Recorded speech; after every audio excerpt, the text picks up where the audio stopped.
Hey friends, happy Friday. Thanks for joining us for Unscripted on 13 Plus. I'm Anna Orsini. And I'm Carson Courier. Thank you for joining us this morning. And we do want to begin with a story that we've been following for the last couple of days. It's about Nicole Hyatt. She is still missing this morning. We know police are still searching for her. She is from Marina. She's a teenager. Nicole Hyatt was last seen overnight on Tuesday when her mom went to wake her up on Wednesday morning. She was gone. Her parents say she left her phone at home, and right now they're trying to get access to it to see if it gives them any clues. So Nicole's about 5 feet tall. She weighs 130 pounds. She has brown eyes and black hair. She is a freshman at Marina High. She was last seen with spandex shorts, white and green flip-flops, and wearing glasses. Her parents say that she might have a nose ring in. She could also walk with a little bit of a limp in her left leg. All of the information on her is up on our website right now. Of course, if you have students at Marina High, if you have kids who are maybe friends with her and they've heard from her, maybe the last time they texted with her was that day of, please reach out to police and let them know. Right now they're having trouble getting into her phone. That's one of the things that it's obviously concerning to her parents, is that she left her phone at home. So they're trying to access that and maybe get some clues to where she is and what happened. But if you do have any information, please reach out to police. Let's help get her home safely. We know a lot of community members have been gathering. You can see they're putting up posters, just trying to get the word out. So something that we're going to continue to follow throughout the coming days until hopefully she's found safe. Something else we're keeping an eye on today, we've been talking about it all morning, the Cologuard Classic officially underway. The event brings in pro golfers and golf fans from all over the country, and it's all for a really good cause to raise awareness for colon cancer, one of the most preventable but least prevented forms of cancer. We know this is the 4th year that PGA players will be playing in honor of a cancer survivor or someone who died of colon cancer. During the weekend, over 250 cancer survivors will be at the event to not only be honored, but to raise awareness on colon cancer as well. So a lot of people traveling here to Tucson for the event, wanting to raise awareness, wanting to give back, and just enjoy the tournament. Have you ever gone, Anna? I have not, but it looks really nice. It is a blast. I went about 2 years ago, I think. Last year I was actually working on the weekend when it happened, so I couldn't go. So none of the fun things. Yes, but get on out there if you can. I know Mallory Schnell was saying she might even go. I live within walking distance, so it would be kind of a shame if I don't go. So if people are going to go to your house first, park there, pregame a little bit, and then you can go, right? That's the plan, right? Yeah. No. Maybe for you guys, but not the general public. Perfect, free parking. Yeah. Perfect, right? Weather-wise, that we were talking a little bit this morning, so with the Phoenix Open and then with Cologuard as Right. well, it's like all these golf tournaments are being hit by storms, and that's the last thing that you want. People, of course, at Waste Management making the most out of it. Right, Playing in right. the mud. Hopefully we don't see that out here today, Yeah. but weather is going to be a factor for our Friday. For sure. So we've been tracking that rain this morning. Thankfully, that's starting to move out of the Tucson metro. Much better weather on the way for Saturday and Sunday, especially. So that's the great good news. news. Yeah. So a spotty shower remains possible today, especially this morning. But to be honest, for the Tucson metro, that is making its way out. And we're expecting partly sunny skies for the rest of the day. High temperatures running about 10 degrees below normal, though, for this time of year in Tucson, with a high of 63 degrees. But as we head into this weekend, Saturday, mostly sunny, 70. Sunday, mostly sunny, 77 for that high. So we will see that warming trend heading into the weekend. Just our cool mornings that we get here in the desert, with lows in the low to mid 40s. Now, as we head throughout the rest of the weekend, you can see as we take a 4-panel look outside, we're going to see more of that sunshine return. So early this morning, of course, we had the cloud cover, the rain as well. That's starting to break apart in the Tucson metro area.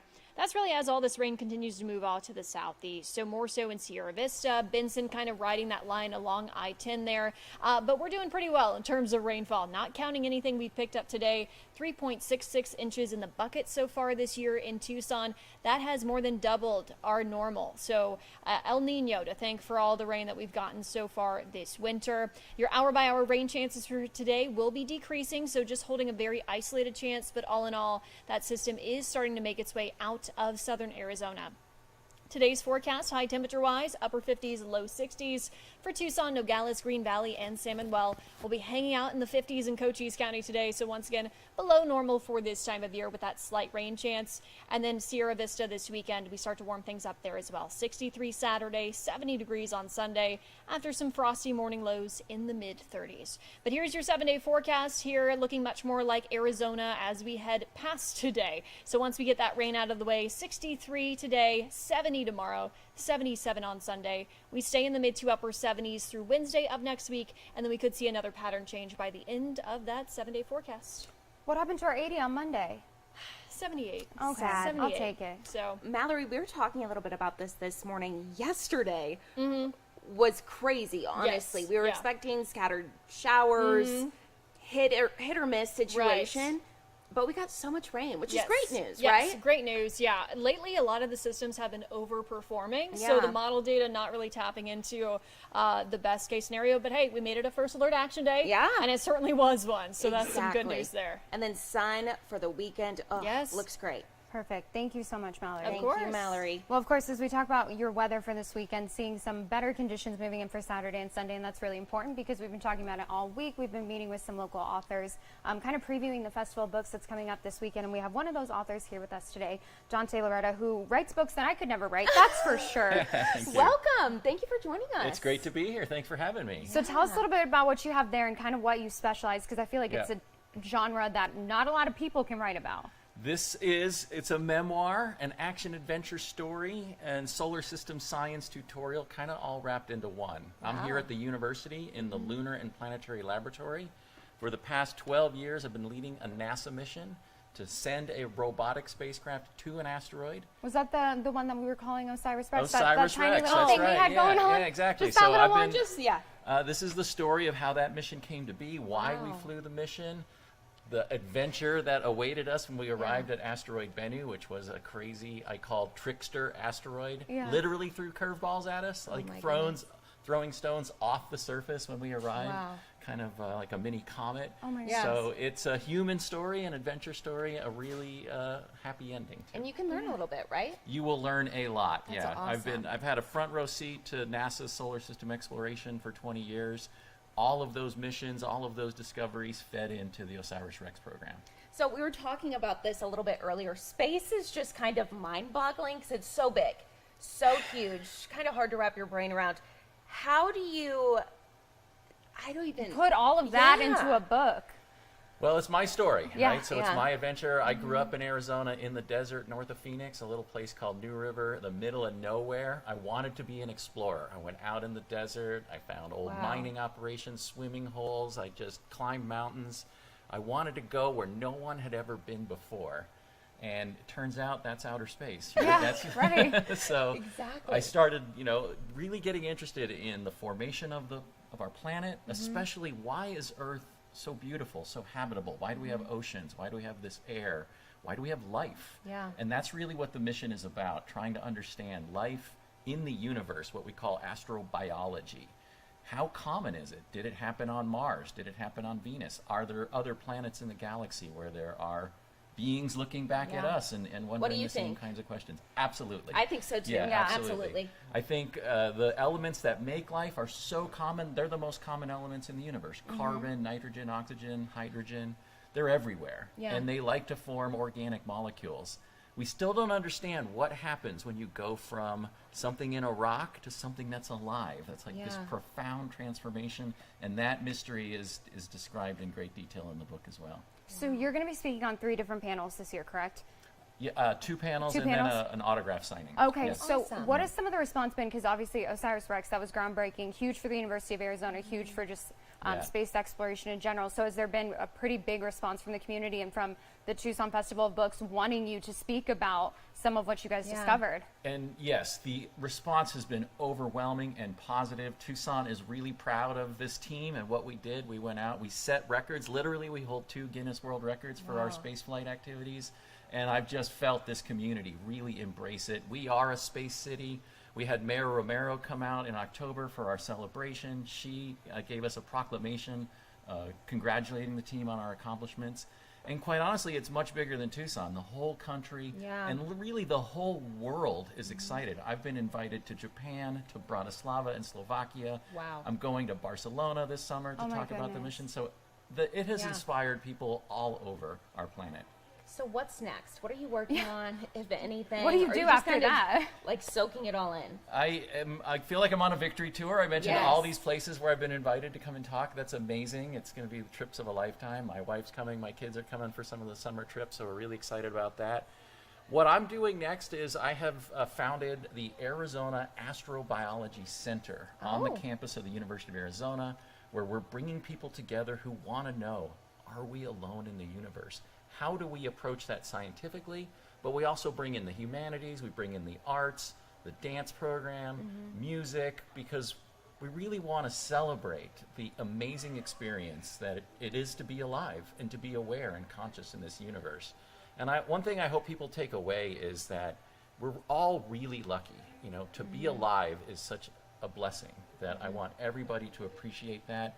And when you look at the Earth as a living planet and you see how rare and fragile it is from outer space, you really appreciate how important it is to take care of it and to take care of each other.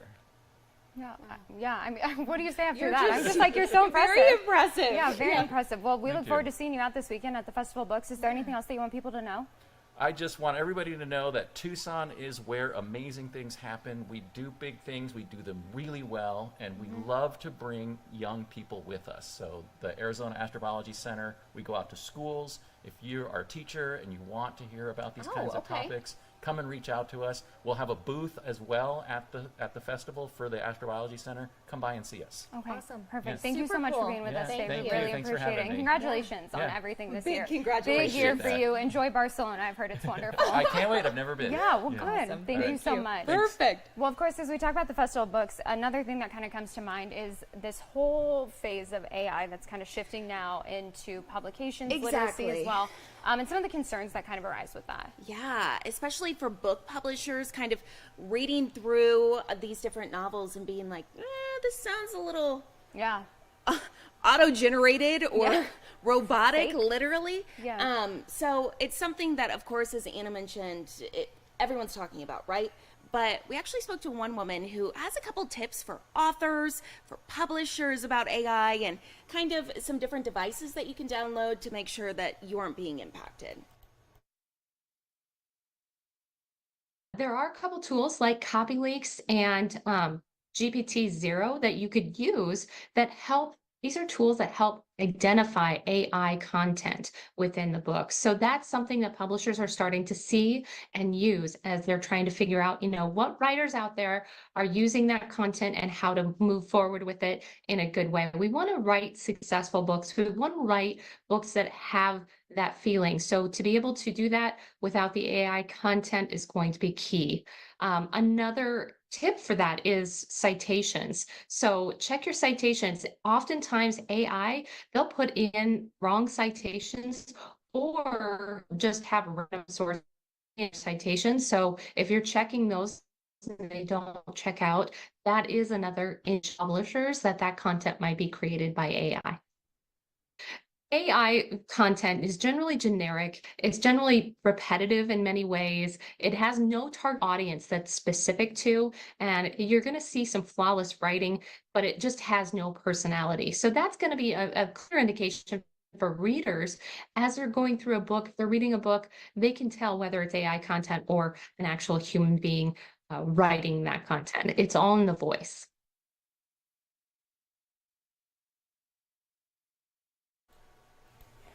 And again, we'll have all of these interviews up on our website, Unscripted on 13 Plus, so that you can see all the interviews we've done this week. We have our final guest ahead of the Festival of Books Yes, today. welcome. Adam Rex here with us today to talk a little bit about some of the work that you do, an author and an illustrator for many beloved picture books and novels. Tell us a little bit about your work.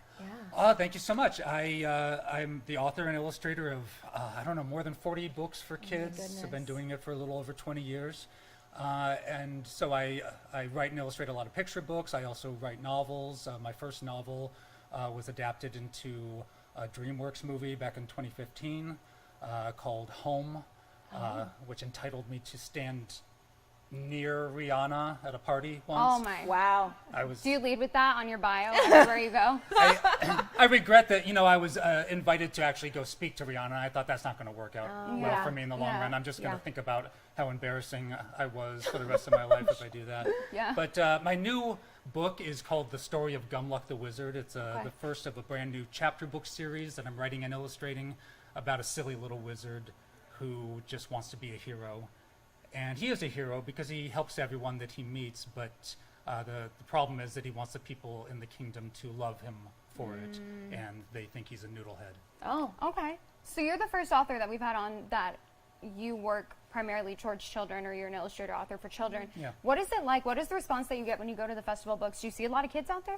See a lot of kids, and also see a lot of, there's a lot of librarians that go to the Festival of Books, a Yeah. lot of parents, a lot of aspiring authors and illustrators as well. But, getting to see the kids is the best part. And I visit a lot of schools as well, and get to have that kind of feedback at school visits. And so, what kind of got you interested in starting illustrating, writing these children's books? I feel like you have to be extremely creative. You have to be do that. talented, Kind yeah. of Very have, talented. Come Yeah, up with these creative. stories and. I mean, maybe you do, but I do think it's kind of a muscle that you can, get stronger at. When I Yeah. first decided that I wanted to do it, I kind of fell in love with kids' books when I was a teenager. I was working after school at a Walden Books. I don't know if either one of you are even old enough to remember Walden Books, but it was a bookstore that I worked at after school when I was 16. And it was a pretty quiet store, so I kept sneaking over to the kids section and just looking at the picture books and thinking, wow, these are beautiful. This Yeah. art is beautiful. These stories are amazing. I want to make stories and beautiful art. I'd always sort of been the class artist. And at the same time, I had a much younger sister. She was 4, so I was reading to her. And I hadn't thought about kids' books for years, but I sort of fell in love with them all over again. So decided that that's really what I needed to do. But when I first started doing it, I was terrible at it. I didn't have a single original idea in my head. I couldn't finish anything. And it was really something that I did have to exercise over time to get better at. So when you have gone to events like the Festival of Books and talked to some kids about your work, what's the most impactful, or I guess like just moving thing that you've heard from a kid about your work? It isn't so much about my work, as I feel like when I talk to them, I feel like sometimes I can connect to them about their work, and it means something to them to find out that I still start writing things that I don't finish. I still have, all these stories on my computer at home that are never going to get turned into books because nobody likes them. Nobody likes them but me. Maybe for every 3 stories I write, only one of them gets turned into an actual book that goes into libraries and bookstores.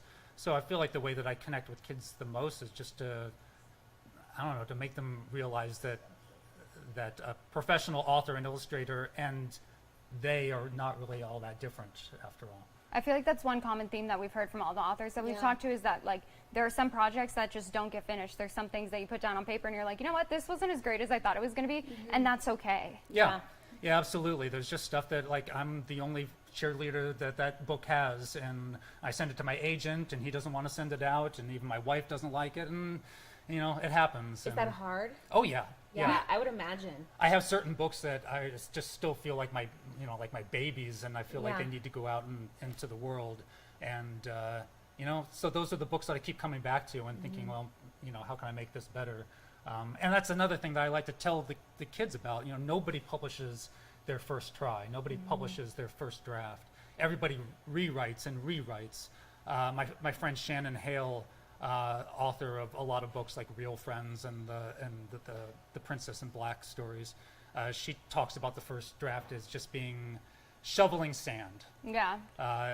Later on, maybe you're going to be able to build things out of Yeah. that sand, but first you got to get that sand. You got to get something that you can make something out of. Yeah, just get something down. Yeah. Yeah. Just throw it all on the paper. Absolutely. And children's books, I remember my parents read to me every single night. I feel like they're so important. Yeah, I can still name like 5 from my childhood. Yeah, I really feel like I am so lucky that I get to connect with readers at that level. Like, we're jaded. Things don't sink in with us quite as much. Where, kids, they're still sort of mapping out their internal landscape, the map they're making in their mind of how the world works. And, if you make kids' books, then you have the honor of being able to plant monuments on that map and to make landmarks that will sort of be a part of their experience going forward their whole lives. Yeah. Yeah. So, okay, Tucson Festival of Books starting tomorrow. Where can people see you? And do you have any events you're speaking at, or? I'm doing a couple of panels, but the one that I love most is one that I do every year. I've been to every festival except for 2014, and I host the Illustrator Draw-Off. The Illustrator Draw-Off is ostensibly a competition, but I tell the panelists that they all lose, but the audience wins. It's a bunch of prestigious illustrators of picture books and graphic novels who are up there with big pads of paper and markers, just drawing nonsense and garbage that the audience tells them to. And it's a completely undignified thing to make these highly skilled professionals do, but it's a lot of fun. And Sounds fun. I hope they think it's fun by the end of it, yeah. So when is that? That is at 4 o'clock on Sunday. It sort of finishes out the festival. It's all over after that. And this year we have such luminaries as Jean Luen Yang, the graphic novelist of such things as American-Born Chinese, and Lei Wen Pham, and Brendan Wenzel, and Joseph Peda, and I'm just really excited about the lineup we have this year. Awesome. Well, perfect. Yeah, looking forward to it for you. We appreciate you being here today. Thank you for having me. Yeah, thank you. Thank you so for much. inspiring the next generation. We appreciate it. And taking a live look up on our website right now, because we've talked to so many authors this week, and there are so many authors who will be there this weekend presenting. So if you head to the Tucson Festival Books website, you can see all the authors we've spoken to, learn a little bit more about them, find out when they're going to be presenting. You can also head to Unscripted on 13 Plus on our website if you go under the news tab. And you can see all these interviews that we've done this week in case there's anybody that you're really looking forward to seeing this weekend. But again, the Festival Books kicks off tomorrow. That's on the University of Arizona campus at 9:30, and the weather looks great for it, which is some good news. Yeah, super as exciting. well. Honestly, every single year you see the white tents, you know what it means on the U of A campus. So a lot of people also traveling into Tucson for the event.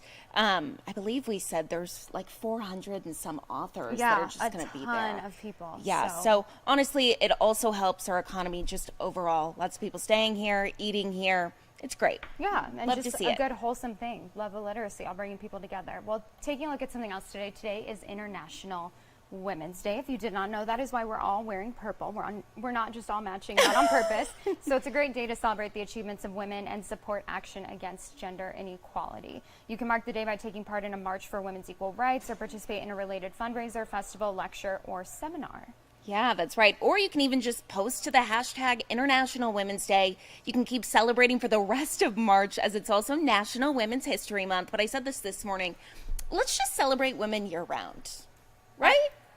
I mean, I feel like Easy. it's not much to ask. No. Celebrate everybody, and especially the women in your life who make things possible for you. Exactly. Your mom, Carson's mom, who is an angel.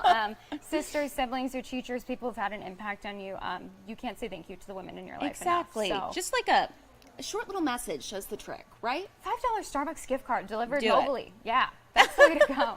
Well, taking a look at something else today, switching gears kind of to Arizona men's basketball. Big night for them last night, and good news for all of you Arizona fans. The Arizona men's basketball team, as of this morning, are Pac-12 champions for the regular season. So the Washington Huskies beat Washington State last night, and that means that Arizona became the Pac-12 champions for the regular season. So the win, Washington's win against Washington State really helps solidify that. Last night, UCLA and U of A playing. The Bruins did keep it close in the first few minutes of the first half, but by halftime, they were up 44-27. The final score was 88-65. Arizona clinching their second regular season Pac-12 title in 3 years. So up next for the Cats, finishing out the regular season tomorrow night in LA at USC. They'll take on the Trojans at 8 o'clock. So crazy to think that basketball season, we're heading into March Madness. It's just like this year's already flown by.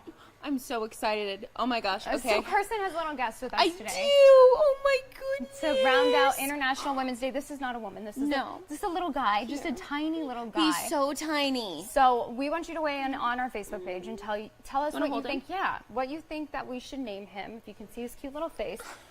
I'm going with Pignoli, which is an Italian cookie. If you didn't know, but So he's the handsomest little cute. lad. Look at how tiny He he is is. so sweet. What a fun way. Fur Baby Friday right here. Our first guest for Fur Baby Friday. Fur Baby Friday. Let's Fur make it a Baby thing. Friday, we're branding it. So yeah, let us Okay. know how you're celebrating the women in your life today. What you He's think such this a good sweet boy. little dog should be named. He's literally You guys, he's a teacup Yorkie. Yorkie, He's and he's tiny, tiny. tiny. I said I would worry about stepping on him. we love him. He's a good boy. He's shaking. He's a good- little nervous. But look at that little face. We can't stand We wish we it. could just zoom. Just He's zoom the in on sweetest the face. thing. Show your face, Pignoli. There you go. Look how handsome. good we love him. So boy. get out there this weekend. Take out your furry friends for a little bit of Yeah. a walk. Enjoy that warmer weather. Not that way right now. We'll go ahead and take a look outside one last time. Look at that up on Mount Bigelow. my Starting to see that snow, but we're goodness. warming up for the weekend. So that is the good news. Thank you so much for joining us for Unscripted on 13 Plus today. Enjoy all the events this weekend. And get out and enjoy that sunshine. We appreciate y'all for joining us. Yes, thank you for joining us. Happy Friday. We are going to go play with this Yorkie now. Hope you have a great day.